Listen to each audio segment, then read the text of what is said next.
What's up? Welcome back to the channel. It's your boy Dash. In today's video, I'm going to be showing y'all how to make hard beats for Carson and Playboi Carti. Kind of like the new snippet that Ken just posted on his Instagram like a couple weeks ago or like a month ago. It's called Clutch, absolute gas. And then kind of like the new snippet Back Gang by Carti. Not really that new, but kind of like that type of vibe. Those super dark, fast, hard-hitting melodies. So yeah, I'm going to break down that sauce for y'all. Make sure to cop my drum kit that I just dropped. Link will be in the description. Got all my go-to sounds, 15 hi-hat midis, and all my go-to mixing and mastering presets. So if you like these type of videos, make sure to subscribe because I post a new tutorial every single week in this style. And yeah, let's just get straight into it. So I have this melody that I made, definitely has like Ken vibes and everything, Carti vibes. So I'm gonna go ahead and play what the full melody sounds like for y'all and then break down how I made each individual sound.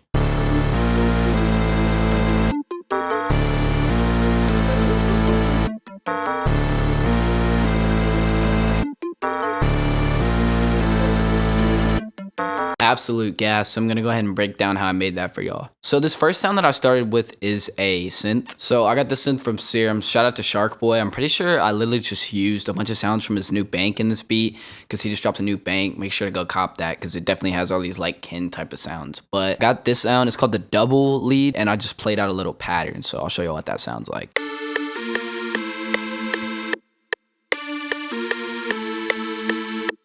Very simple pattern, but it definitely gets the job done. So when I made these chords, basically what I did is I started by just making a D minor chord, which sounds like this. And then I took out that F in the middle. This helps to give it a little bit more of a dark feel because you're not giving them too much like color. So this first chord is literally only 2 notes. Then for the second chord, I just built out an A sharp major chord, which sounds like this.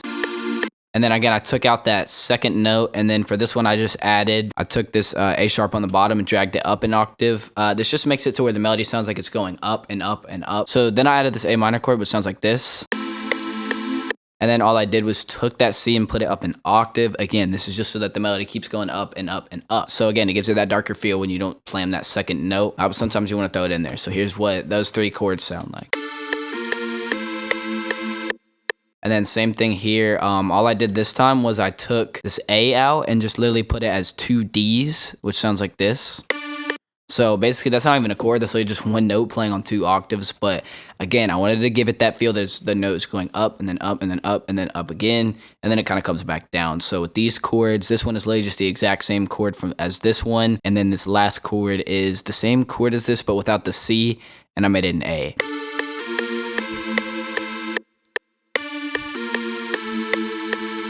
Pretty gas. You always want to start out simple for these type of melodies. Also, the sauce for these beats lies in space. So especially with your main pad sound, you do not want it to be playing the whole time. I normally like to leave this amount of space in between these chords because it just gives it that Ken feel where it's like, did the whole beat just stop? Basically, I accent that with other sounds later in the beat, which I'll show you. But with these, I just leave a little bit of space at the end. You can leave more, you can leave less, but listen to it again and pay attention this time to the space in between. It makes it so much more fire. Whole thing drops out. And then again, whole thing drops out right there. So crucial to making these Ken melodies. As far as the effects for this sound, I really didn't do anything at all. I didn't even change the volume at all. All I did was just add a little bit of an EQ to cut out some of the lows. You always want to cut out the lows of your melody. It'll always just help you get a cleaner sound for your melodies, and helps you to always leave space so that when you put the 808 in, it has its space to come in because 808s take up a lot of low end. Next sound that I added is this bass. So I got this sound again from Shark Boy's Serum Bank, and all I did with this is I just took the root notes of the melody and copied them into a bass pattern. So I took that D, A sharp, and A and copied it into here. D, A sharp, A. And then I just copied that over a bunch of times. You want to make sure you have a super gritty bass for these types of melodies. It can honestly take the melody from sounding kind of bland to really giving it that hard Ken feel. Here's what that bass sounds like by itself. Very gritty, very nasty. So combined with the chords, here's what that sounds like. It just brings that low end in, bro, and it just makes it complete. So for that bass, all that I did was I used this stereo separation knob to make it mono, meaning that the bass is just very close in your ears, not very separated. This helps separate it out from the melody to where it's not clashing too hard. So yeah, just use this knob, turn it all the way to the right. Now for the second bass that I added, it's a one shot from somewhere, but it's this 808 sound that Carson uses in a lot of beats. So for this bass, all I really did is just accented this F and this G. They're both notes in the scale that sound really nice with the chords, and this is is a really cool thing that you can do to kind of like not make that space at the end of the chords too long. You can add like a bass at the end of it. So here's what that sounds like.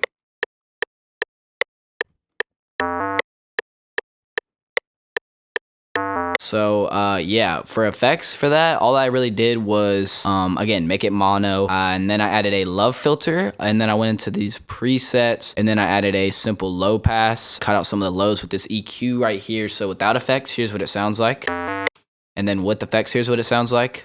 So on top of that, I added another synth. So with this synth, again, I basically just took notes from the chords, notes from the scale, and just kind of played them out in a way that supports the top melody. I used it to kind of fill in some of those gaps at the end of those two bars when it's just space. And then I used it to kind of accent certain notes in the chords, which I'll break down in a second. But here's what this pattern sounds like.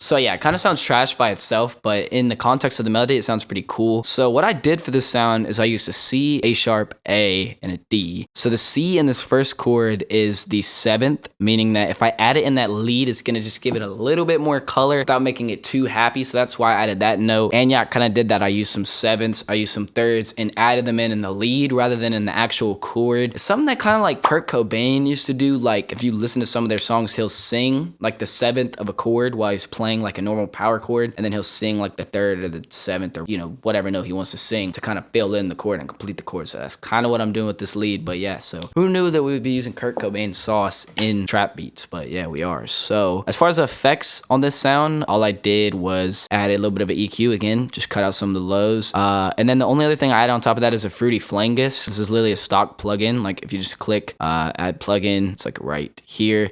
Fruity Flangus. I didn't change it at all. It just makes the lead sound cool. So without it, here's what the lead sounds like. And then with effects, here's what it sounds like. So it helps clean it up a little bit and just give it a little bit more sauce. Here's what it sounds like in the context of the melody.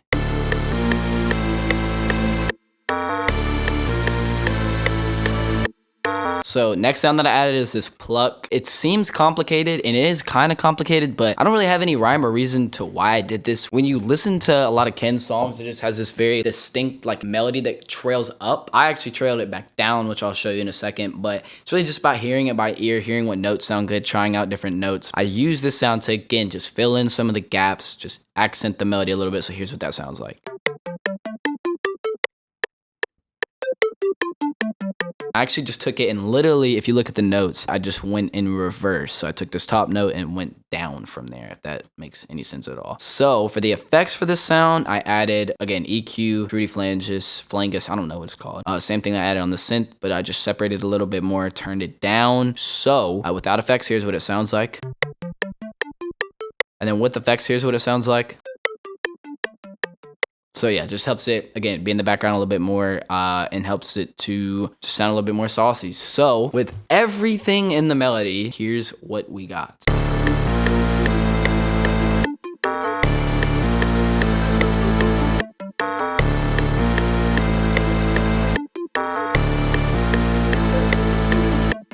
So yeah, honestly, all the sounds fit together really nice. I really like the way it turned out. Definitely give me Ken vibes, so let's just go ahead and cook up some drums. So I'm gonna go ahead and take this melody and pitch it up 100 cents just to change it up a little bit.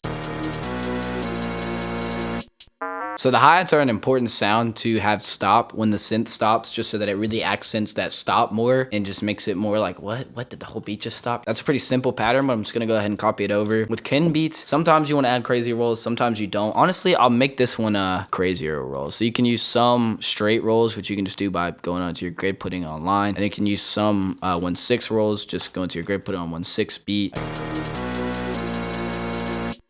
It's pretty fire, so I'll just go ahead and copy that over. I'll use Alt R to kind of pan the hi-hats a little bit. I'm gonna add this bomb at the beginning just to give it a little bit more of an accent when the beat first hits. Maybe turn it down one more.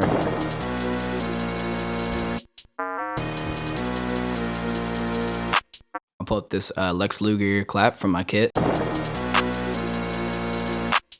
I'll add an 808 real quick. Grab this short Zay 808 from my kit. And we know it was in D minor, and then we pitched it up one note, so it's in D sharp minor now. So we know that's the root note of the first chord. That's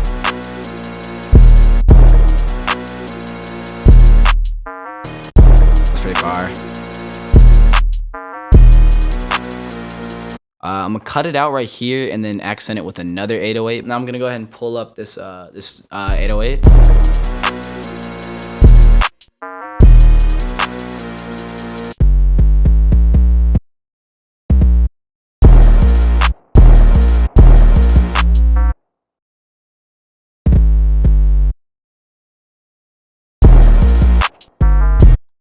That's fire. So I'll go ahead and turn the velocity up, copy that over.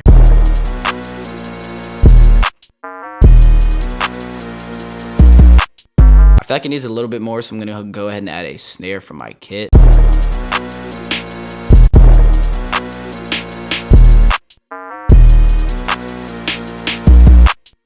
Using a snare to accent some spots that nothing's really hitting on can be really fire, so that's what I just did. And then I'll just copy that over.